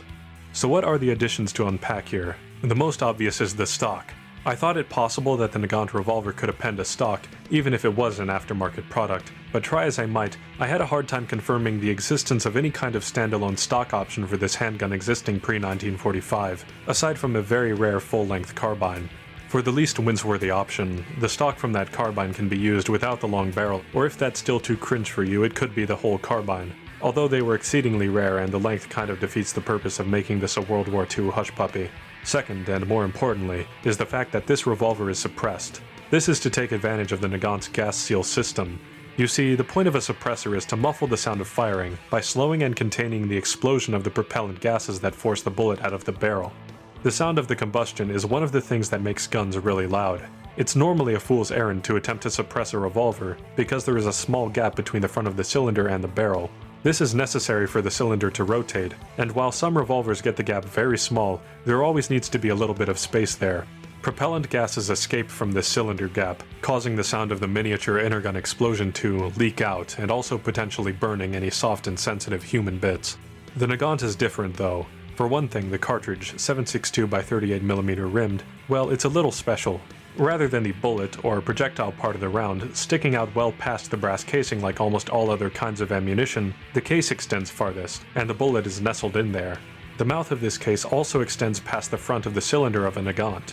A unique feature of the Nagant revolver itself is how its cylinder moves. It doesn't just rotate, but also slides forward after every cock of the hammer to push the mouth of the cartridge flush against the forcing cone, making the case itself essentially part of a chamber, and creating a gas seal that lets no propellant gases escape out of the cylinder gap. This means that with a suppressor equipped, an M1895 Nagant is theoretically absent of the big three things that make firing guns loud. The sound of the propellant gases is muffled, the bullet travels slower than the speed of sound so there is no supersonic crack as it flies, and there is no sound of a gun violently cycling when it fires as there would be for an autoloader. This quite quiet combination of features is what made the Nagant useful for low-profile operations, even as late as the Vietnam War. But since I've wasted your time enough trying to justify my choice, why don't we talk about the stats? Obviously it will be suppressed, and the damage model will be based on the well rod, but with a bit more range before damage falloff kicks in. Essentially, I want this weapon to function as a true older brother to the well rod stats-wise. Hipfire will be tight, just a little wider than a sidearm. Muzzle velocity can be faster than the well rod's. Fire rate could be about 75 rounds per minute or so. We're going with single action only. The same sight options as other pistol carbines. And well, I guess this had to be addressed sooner or later. You see, the Nagant was in Battlefield 1, and those who played that game probably remember one very annoying thing about it. Battlefield 1's firearms generally could be slow for a Battlefield game. Slow fire rates on the automatics and slow reloading on a lot of guns. That's simply a truthful representation of firearms technology at the time. But the Nagant's reload in that game was painfully, unnecessarily slow. It is a gate-loading revolver, and while this kind of speed is more realistic for how reloading gate loaders actually is, all the other revolvers like this in the game are considerably faster. Obviously, we cannot let this precedent stand in Battlefield 5. For the kind of power being offered up, we're going to have to be faster, like as fast as reloading a shotgun. How do we do that believably though? Well, we're gonna need a demonstration on two fronts. H3VR can only get us so far. We need an analog to display what exactly the player character's hands will be doing. Imagine that this is our Nagant carbine. Far from it really, it's a replica based on a ball and cap design, but at least it's a revolver and it's safe to screw around with indoors. First step is to reset the hammer and put the gun in half cock, open up the loading gate, and now to eject the casings. Normally one would eject spent casings using an ejector rod that has to be pulled and rotated out from under the barrel. Shaking the gun backwards doesn't actually work that well. But do you remember this variation on the ejection animation from BF1's Nagant? That's possible because the mouth of the case extends past the cylinder. We can do this every time to save us the hassle of deploying the ejector rod. So we'll position our left hand under the cylinder, put our thumb on the side of it and our index finger in front of it, poke out an empty case, load in a new one with our right hand, and rotate the cylinder one chamber with the thumb. From there, just rinse and repeat up to a total of 7 times, then close the loading gate and bring the hammer into full cock. This method would be fast and seem realistic enough, even if in reality it's unpleasant for your hand. I believe that finally covers all the bases for this weapon. Specializations? Won't even bother, I've talked enough for one entry. Russia never had an official autoloader to replace the Nagant revolver for a very long time, not until the Tokarev TT-30, produced 35 years after the nominal date of the old revolver, and that handgun was swiftly updated and simplified to the very recognizable Tokarev TT-33. Drawing on famous John Browning pistols for the design, specifically the M1911, this was a powerful full-size military pistol, holding 8 rounds of 7.62 Tokarev in its magazine. This makes it quite appropriate to make the gun similar to the M1911, as the cartridge is well known for its power, but it's also known for its high velocity, which 45 ACP lacks. In exchange for having the same damage model, but a higher muzzle velocity, let's say 420 meters per second, the recoil can be a bit higher, and with a magazine 1 round larger, the reload can be a bit longer as well. All said, the Tokarev would be to the M1911 what the P08 is to the P38 in this game. The culmination of many attempted Soviet self-loading rifles of a similar form factor, the SVT-40 is perhaps the best representation of them all, seeing as it won in all. If the Germans get the G43, it would be blasphemous to have Russia without the SVT-40. Unfortunately, that doesn't leave a lot of options though. It, like the G43 and still others in the game, is a full-size cartridge rifle with a 10-round magazine that is technically detachable, although with built-in clip guides it was primarily replenished with 5-round stripper clips. It even was well known for being paired with a specific scope fairly often. All of that is to say, from a gameplay perspective, this gun could basically be an exact stand-in for the G43 with how it's represented in-game. For starters though, since the SVT has a barrel about 3 inches longer, its base muzzle velocity could be higher, about 830 meters per second to be in line with reality, and we could also make it slower, firing at 257 rounds per minute to be the same as the Johnson rifle. And the recoil can be a bit higher than the Johnson, perhaps the same as the faster-firing Karabin 1938M, since the Johnson's base recoil is very forgiving, and the SVT-40 gets a detachable mag.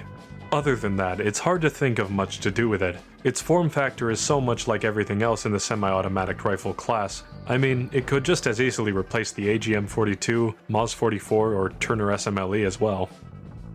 One of the preceding rifles that took on a similar form factor to the SVT-40 was the AVS-36, although instead of being simply a semi-automatic rifle, it was a fully fledged battle rifle. Weighing 9.5 pounds but with full automatic capability, it had a 15-round magazine.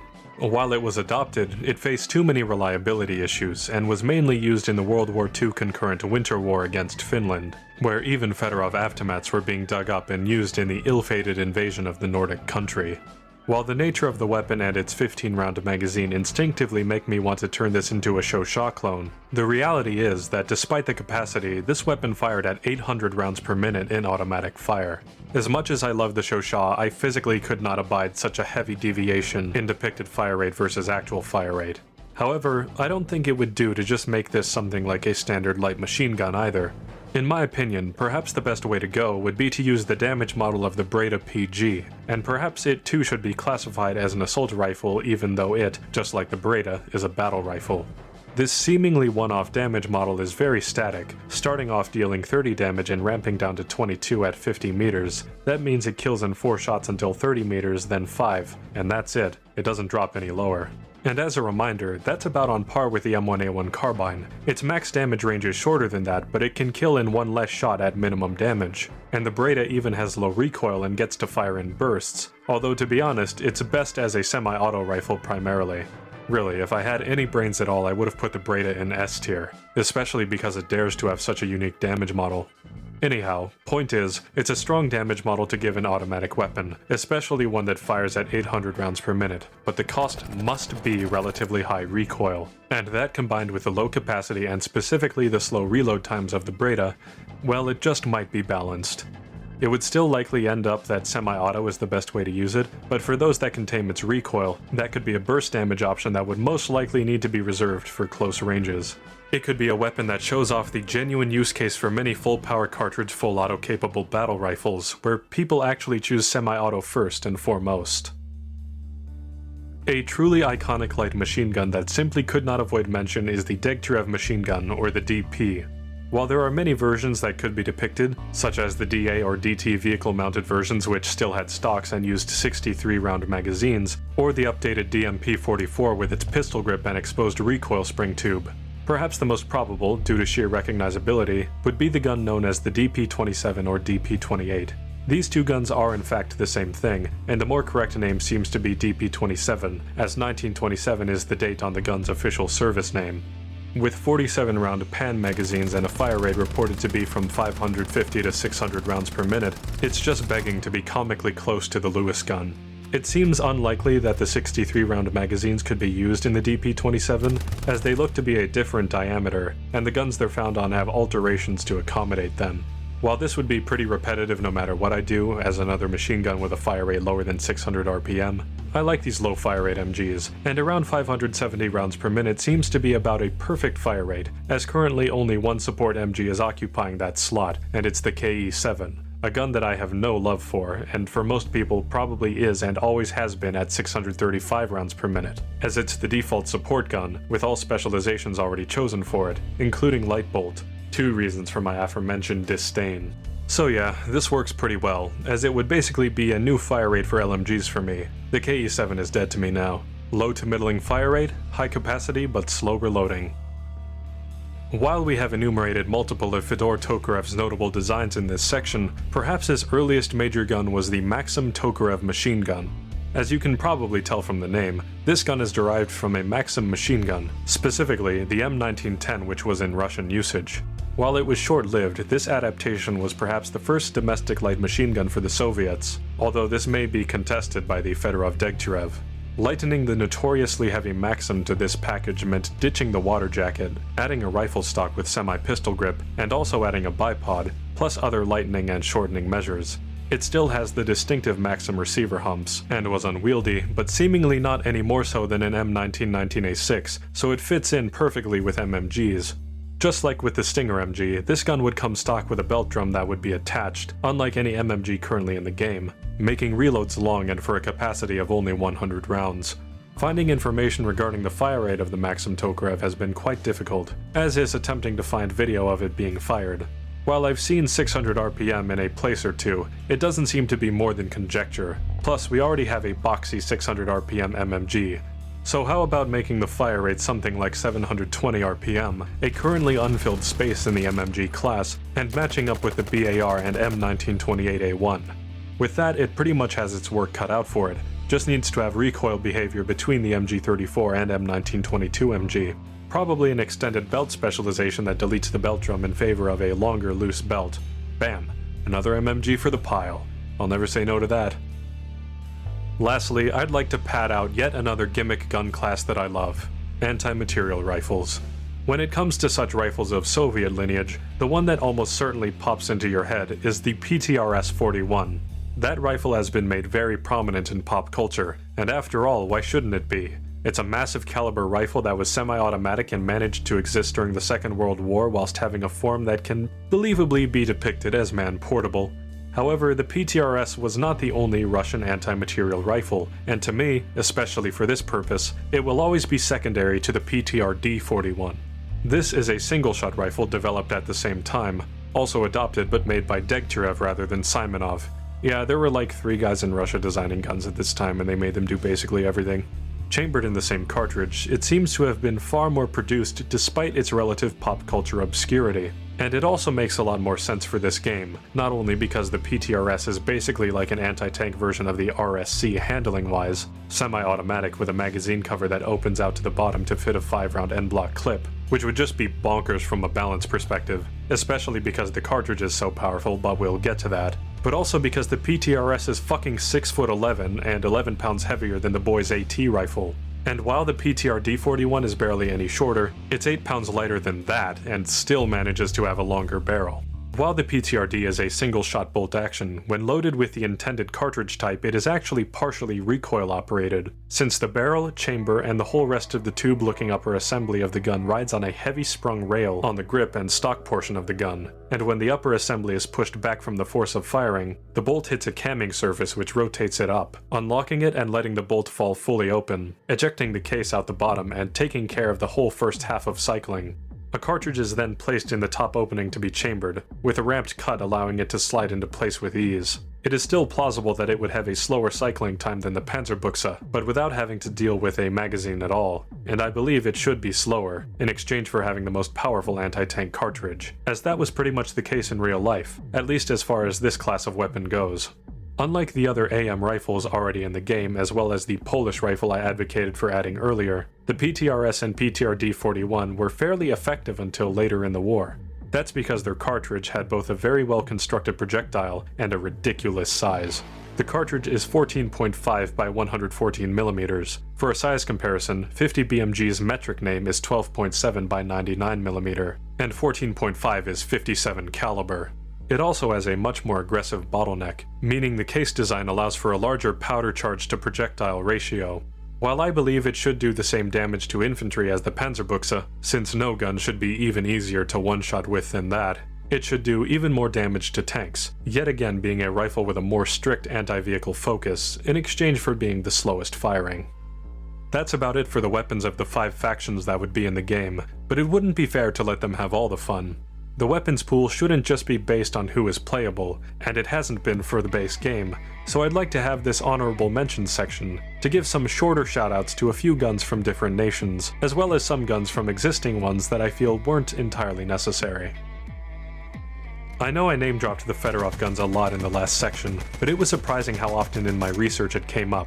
Allegations that its decommissioning led to SMG development to supplement its role of handheld automatic fire, comparisons to the AVS-36 as it was the last most comparable weapon, even for the Maxim Tokarev as the predecessor to domestic machine guns with domestic ammo. There weren't even that many of them made. But nonetheless, this gun has either an obsessive fandom that wants to insert it into everything, or it really was an ancestor to so many arms in that country either doctrinally or technologically. Being that it was relevant up through the 20s and allegedly saw renewed use in the Winter War, perhaps some gun, the Fedorov Avtomat or the Fedorov Degtyarev, could be added to this game.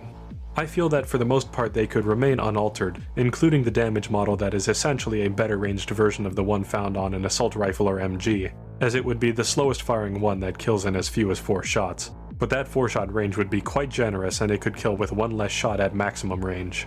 Some slight adjustments may be needed to make it fit into whatever slot it would end up going in, like machine gun or assault rifle, but either way it would be a fun, though unnecessary return for a fan favorite.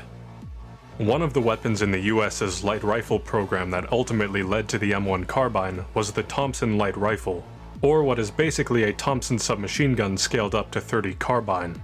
This could be a contender for the very dry category that is assault rifles in this game, seeing as it is chambered in the same thing as the M2 carbine.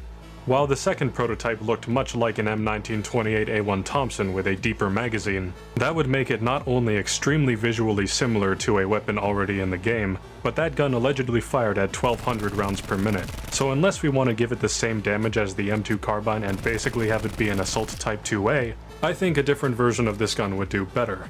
The first prototype being based on the M1921, so it has that 20s era pistol foregrip, a long barrel, making it a closer visual fit for the AR class, and with a fire rate reported to be a much more reasonable 600 RPM. Well, the STG-44 already occupies that slot for the fire rate, but perhaps this gun could invoke something from another game entirely. I quite like the idea of porting over the damage model of Battlefield 1's Burton LMR, which could kill in 5 shots to 28 meters, then 6 after that. Perhaps it would be appropriate to give it more damage drop-off after that, falling to 7 shots at least, but that would make this gun a slower yet farther ranged gun than the M2 carbine, with a fire rate anywhere from 600 to 720 being appropriate in my opinion. It apparently had 20 and 30 round magazines, so starting with 20 and having the capacity upgradable to 30 is a no-brainer. Alternatively, this stat set could be swapped onto other experimental .30 carbine weapons of the time, like the Bendix Hyde, which looked more like a commercial carbine and competed with this weapon directly, or the very interesting Hyde carbine of 1944, which is a distinctive weapon with a Thompson basis but made of stamped steel, and with a barrel shroud and quick-change barrel mechanism taken directly from the MG42. Alternatively, this could just be a low RPM assault rifle though, with a fire rate of 514 RPM or 568 RPM or something similar, to match up with some found in the slow-firing SMGs. One very prolific pistol that is a bit of a blind spot for video games is the Beretta M1934. Visually, it is a clear link to the Beretta pistols you know, like the Beretta 92 and its variants, with its slide shape in all black finish. It was also the adopted sidearm of Italy, and has seen over 1 million pistols produced. With it being chambered in .380 auto and having a 7-round heel-release magazine though, it's really hard to think of a reason it would statistically be any different than the Colt Model 1908 I brought up in the United States section. It could even have a plausibly similar reload length, since the 1908 has no slide lock, and the slide lock of the M1934 disengages when you drop the magazine, requiring a pull on the slide every time after an empty reload like the Type 94. Unless you engage the safety while the slide is back, then disengage it as a slide release, but that action would still take more time. All in all, this inclusion would mostly just be for a distinct-looking pistol. Again.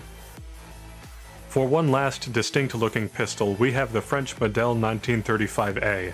Largely based on the M1911, it looks similar to it, though with more contours on the slide, and with slightly lopsided-looking dimensions, with the grip seeming a bit large compared to the barrel portion. If you're familiar with the SIG P210, that gun started its life as a licensed copy of this pistol. Having been adopted in France, it saw small production before German invasion, as well as under their occupation.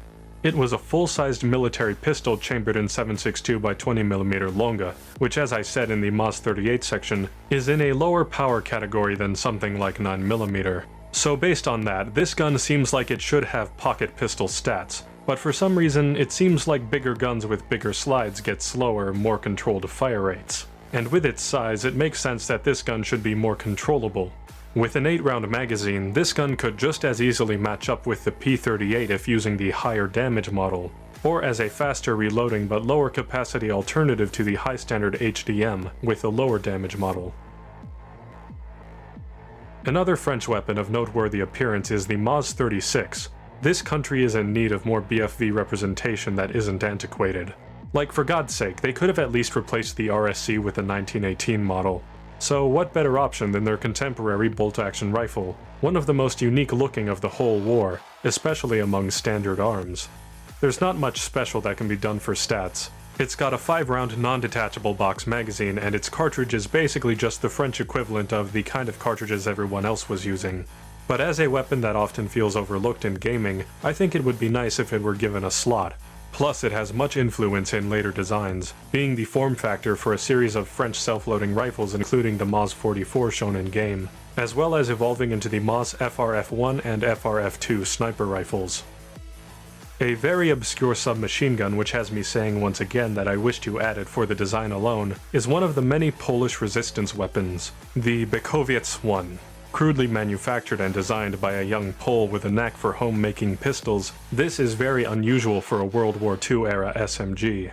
In fact, it might be classified as a machine pistol due to its features. It's slim, has no stock so as to be more concealable, and functions much like a blowback semi-automatic handgun, with what is essentially a slide running all the way out to the end of the barrel, a hammer-fired mechanism, and firing from the closed bolt. However, with a magazine of 32 rounds mounted forward of the grip, its layout is similar to period SMGs, just lacking the stock. Some of its neat features are that despite its manufacturing pedigree, it has an out-of-battery safety and a 3-position selector that can allow it to fire in semi or full auto. Quite surprising for a gun that got its barrels by boring out those taken from abandoned World War I era rifles.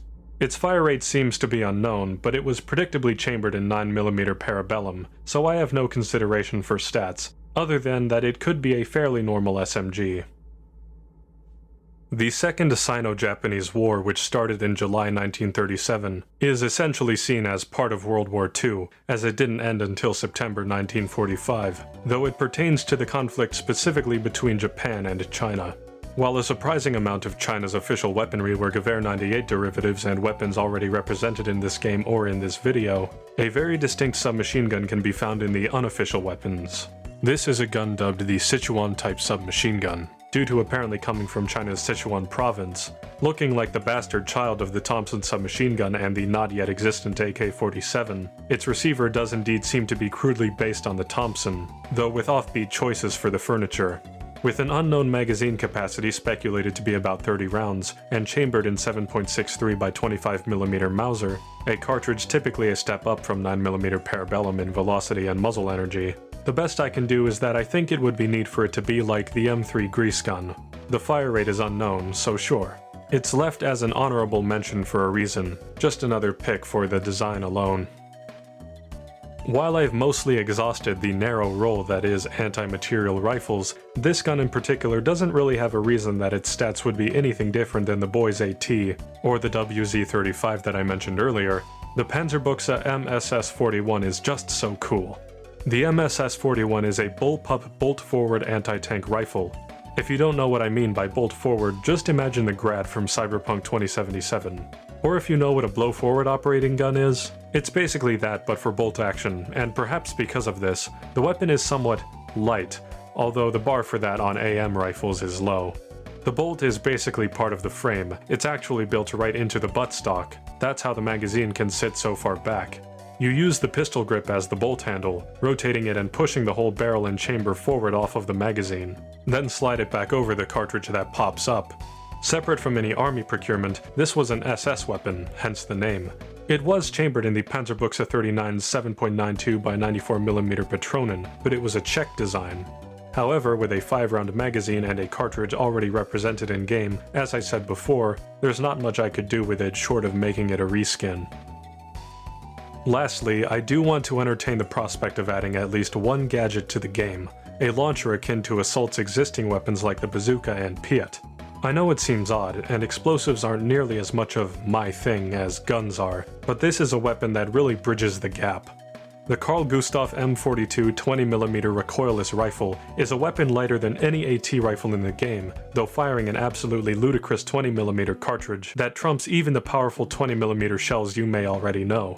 The name Carl Gustaf may be familiar to you. This is a Swedish piece of shoulder-fired artillery that was produced from 1942 to 1944, and was first in the line of quote-unquote recoilless rifles that iteratively increased in caliber up to the famous Carl Gustaf 84mm recoilless rifle, which you may know as the M3 or M4. While this weapon wasn't used in World War II, it existed at the appropriate time. And while modern versions are more or less single-shot guns with bullets so big the Carl Gustaf is altogether lumped in with rocket launchers, the M42 is a highly portable single-shot souped-up anti-materiel rifle. And since it is likely categorically more powerful than any other such gun in the game or in this video, plus it doesn't have a bipod, I think it would work best as a launcher available to the Assault class. While slow reloading, since the breach operations are a bit cumbersome, it would deal no splash damage, instant kill any infantry, and deal higher damage than all other rifles, while preferably having a more realistic muzzle velocity, around 900 meters per second, and have about the same ammo availability as the bazooka, so it would be an on-demand super AT rifle for assault, but slow firing, low total ammo, and taking up the gadget slot. Alright, that's all I wanted to talk about. Pretty breezy, wasn't it? I am quite aware that I did not list many things that could have been, partially because I wanted to include what I thought was most interesting, but also because I don't know literally everything, though I tried to be thorough in my research at least. With that being said, I gladly invite you to share in the comments which guns you would have liked to see added, or which ones you think would be most interesting. I'd also like to hear if you have any alternative stat suggestions for the guns I shared, or which versions I presented sound most compelling. I give many thanks to my wonderful patrons who fund my ability to live doing what I love. They also get some cool perks out of it, like early access to videos, deciding through polls which of my video ideas sound best. Hey, their choice is why you're seeing this video now. Behind the scenes videos, between my first 2 videos there's already 24 minutes of extras. And the power to make me say stuff like this and do whatever you want with it. Patrolling the Mojave almost makes you wish for a nuclear winter. I appreciate all of my patrons, so I'd like to give a thank you to Locked In, Nori Crux, Rin, Venk, Moonvive, Parker D, Jason, Lost Gerbil, Ninja OXZ1234, Patrick Maurizi, and Tai Long. Thank you so much for watching. If you're still here all the way at the end, you are also one of my most appreciated viewers. I'm Professor Mem, and I hope you have a frabjous day.